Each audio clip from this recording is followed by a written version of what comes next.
पहली डाल छंद 2 गुरु शिक्षा सुनने का आदेश तथा संसार परिभ्रमण का कारण। प्रवचनकार पंडित अभय कुमार जी दर्शनाचार्य।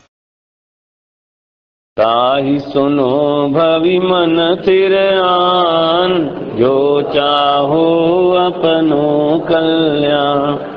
मोह महामद पियो अनादि, भूल आपको भरमतवादी। हे भव्य जीवो, यदि अपना कल्याण चाहते हो तो ताही गुरु की वो शिक्षा मन को स्थिर करके सुनो। किसको सुनाते हैं?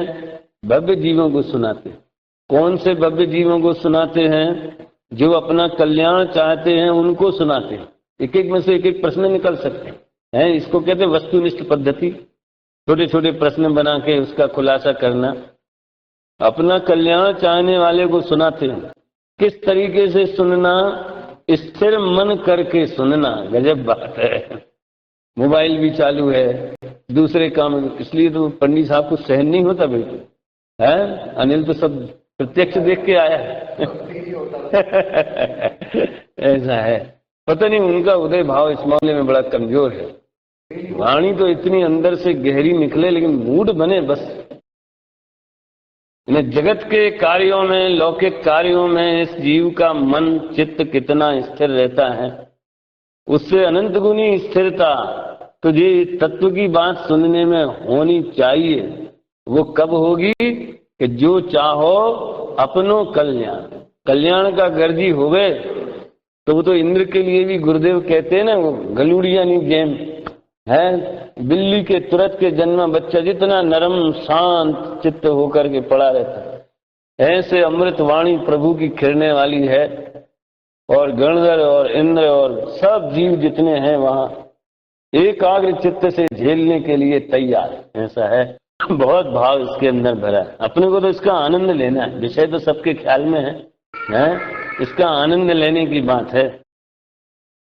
इस प्रसंग में एक बात कहा करता हूं कि दुनिया में जितनी भी कलाएं हैं, कोई बहुत बड़ा डांस करने वाला हो, लेडी हो, जेंट्स हो, समझ में आया, गीत गाने वाला हो, ये टीवी पे आते ना आजकल, इंडियन आइडल वगैरह बच्चों के आते ना सब प्रोग्राम, सब तालियां बजाते हैं। और कम लोग कोई उसके प्रोग्राम रखे, उसके नाम की नाइट रखते ना, नाइट, उसका 2-4 घंटे का प्रोग्राम हो गए, 2-5 लाख रुपया उसको फीस दी गई हो गए, और उसके लिए टिकट लगाई गई हो, लाखों जनता उमड़े, पुलिस लगाना पड़े कंट्रोल करने, इतना प्रभाव। तो भी जब अपना प्रोग्राम वो पूरा करता है और पब्लिक तालियां बजाती है तो वो झुक के सलाम करता। मुझे इसमें से हमेशा वो बात याद है, जो चाहो अपनो कल्याण। वो झुक के सलाम करता है। क्यों? क्योंकि आपने हमारी इस कला का आदर किया। तुम्हारे कारण ही हमको इतनी प्रसिद्धि मिल रही। समझ में आया? तो उसमें पब्लिक का कल्याण नहीं है, उसी का कल्याण है, इसलिए वो झुक के सलाम करता है। कोई जैन वक्ता, कोई तत्व का उपदेशक ऐसा आज तक कहते हुए मिला कि आपने मेरा प्रवचन शांति पूर्वक सुना, इसके लिए मैं आपको बहुत बहुत धन्यवाद देता हूं। बोलो, है ऐसा होता है? भाषण देवे सभा में तो धन्यवाद देवे, तत्व की बात करने वाला कभी धन्यवाद नहीं देता। तो श्रोता धन्यवाद देते हैं कि आपने शिविर लगाया, आप यहाँ विद्वान लोग पधारे, विद्वानों के कारण ये शिविर इतना सफल हुआ, तत्व की बात सुनने मिली, आगे भी आप पधारते रहना, हम जब जब याद करें बिना बुलाए मत आना। समझ में आया ना? कहने का ऐसा कि सभा श्रोता जो है वक्ता का धन्यवाद मानते। क्यों? जो चाहो अपनो कल्याण। उसने कल्याण की गरज किसकी है? श्रोता की है भाई। 1 घंटा शास्त्र सुन लिया तो कोई भगवान का भला कर दिया उसमें, है? अपनी गरज की बात है, इस पे विचार करना चाहिए। टटर मछली कितना बढ़िया। ओह, मुझे तो इन बातों की खबर ही नहीं है। मैं भ्रम से भूलकर प्राप्त पर्याय में तन्मय हो रहा हूं, और इन सब बातों में मुझे मेरा ही हित भाषित होता है। ये सम्यक सन्मुखता की पहली परिभाषा, पहला लक्षण, उसका चिन्ह, पहली पहचान कि जो बात वीतराग देव ने चारों अनुयोगों में आचार्यों ने लिखी है, वीतराग परमात्मा ने कही है, वो मेरे हित के लिए कही। चार गति का दुख बताया तो मेरे हित के लिए, 7 तत्वों की संबंधी भूल बताई तो मेरे हित के लिए, सम्यक दर्शन ज्ञान चारित्र का स्वरूप बताया तो मेरे हित के लिए, 8 कर्मों का स्वरूप बताया, आश्रव बंध का स्वरूप बताया, समझ में आया, करणान योग में बताया, चरणान योग में बताया रात्रि भोजन नहीं करना चाहिए, पानी छान के पीना चाहिए, ऐसा करना चाहिए, सदाचरण, वो मेरे हित के लिए, हर चीज मेरे हित के लिए भाषित हो गए।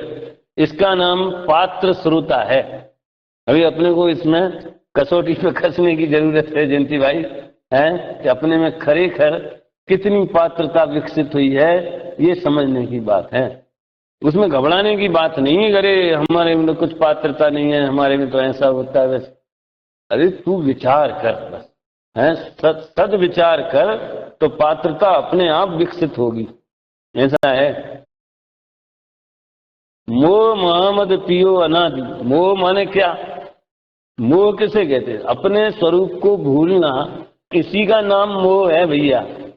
अपने को तो स्त्री मेरी है कि पुत्र मेरा है, उनके प्रति राग द्वेष होते हैं, इसी को अपन मोह समझते हैं। स्वरूप की भूल को मोह समझना, ये इस पर विचार नहीं जाता। तो बेटे के प्रति बहुत राग है, उसकी चिंता है, सामने वाले का नहीं तुमको ज्यादा चिंता नहीं करना चाहिए, उसके पुण्य पाप के अनुसार होगा, बहुत स्थूल कथन है, समझ में आया। चारित्र मोह का जो उदय में जो भी विकार होते हैं वो बहुत छोटी भूल है तो दुख उसमें भी है, समझ में आया, लेकिन उसकी जड़, उसका मूल इधर है, दर्शन मोह में, स्वरूप को भूलने में। मूल चीज छोड़ दी भैया।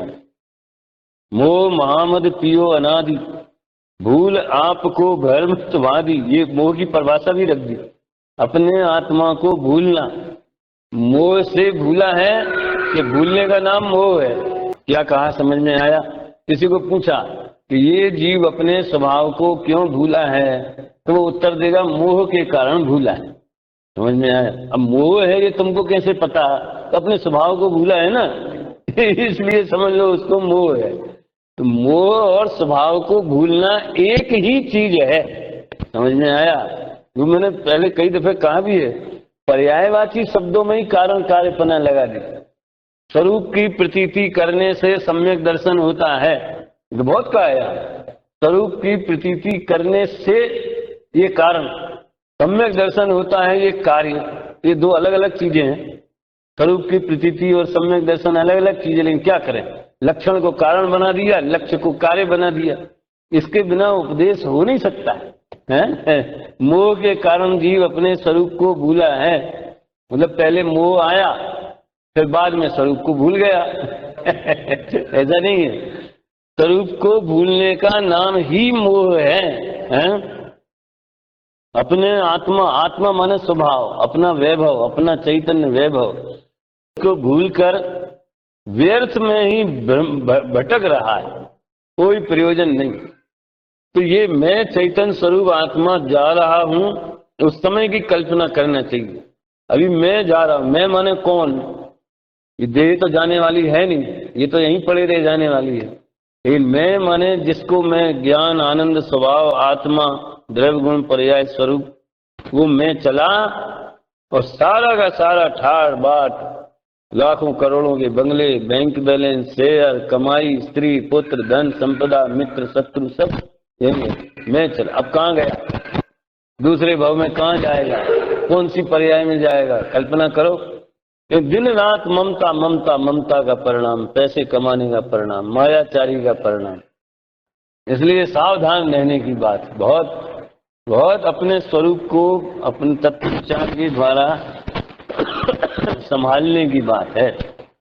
आजीविका से किसी का जीवन बर्बाद नहीं होता। क्या बोले लोग, आजीविका छोड़ना चाहते हैं, हमें निवृत्ति लेनी, तो आजीविका से जीवन बर्बाद नहीं होता, तृष्णा में जीवन बर्बाद होता है, समझ में आया। जितना सहज है उपलब्ध है, अपना जीवन इतना सात्विक सदाचार में होवे कि कम मिले उसमें भी काम चल जाए, बस इतना तो होता ही है आत्मा की। लेकिन अति तृष्णा से ही जीवन बर्बाद होता है। देखो भावार्थ, हे भद्र प्राणियों, यदि अपना हित चाहते हो तो अपने मन को स्थिर करके ये शिक्षा सुनो। हैं? कितनी मीठी मधुर प्रेरणा।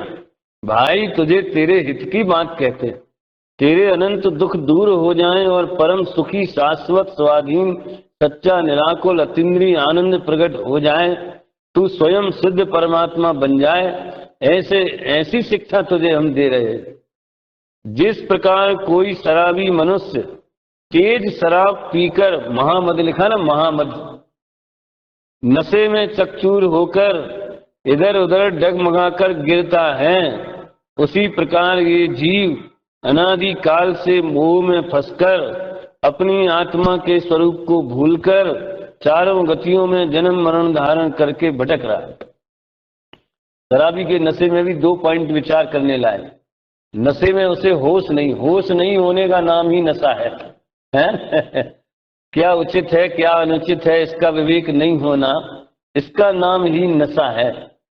इसमें एक कलश आया था श्लोक आत्मानुशासन में कि जो आंखों से अंधा है वो तो अकेले एक इंद्री मात्र से ही अंधा है, तो आंख काम नहीं करती, लेकिन जो विषयों में अंधा है वो 5 इंद्रियों से अंधा है। न वो सही शिक्षा सुन सकेगा, न वो सही बात देख सकेगा। समझ में आया? और भी इंद्रियों का तो समझ लो क्या हाल है? वो पूरा परिपूर्ण अंधा है, जो विषयों में तृष्णा में अंधा है, ऐसा है। तो एक बात तो ये कि बेहोश है, नशे में है। दूसरी बात, अभी नशे में होने पर भी वो मनुष्य है कि जानवर बन गया। उसका इलाज करेंगे तो मनुष्य जैसे ही करेंगे कि जानवरों के डॉक्टर के पास ले जाएंगे? क्या करेंगे? क्रियाएं पशुओं जैसी हैं। पशु किस लिए प्रसिद्ध है मालूम? हित और अहित का विवेक नहीं है, इसलिए उसको पशु बोलते। वो मनुष्य जिसने नशा किया है उसकी जो क्रियाएं पशुओं जैसी हैं, क्योंकि उसे भी हित अहित का विवेक भूल गया है। तो भी उसका नेचर है, उसका खान पान है, उसको मनुष्य गति नाम कर्म का उदय है कि तिरंज गति नाम कर्म का उदय हो जाएगा। समझ में आया? यानी उसका मनुष्यत्व नष्ट नहीं होता। नशा उतरेगा तो पुनः उसका जो मनुष्य स्वभाव है वो उसके आचरण में प्रकट हो जाएगा। ऐसे अनादि से मोह महामद पिया है तो भी जीव का जो जीवत्व है, चेतना है, चेतनपना है, आनंद है, ज्ञान है, वो नष्ट नहीं होता। ये कहना है, स्वभाव नष्ट नहीं हुआ, नशा चढ़ गया, बस नशा क्षणिक है, ये समझने की बात है।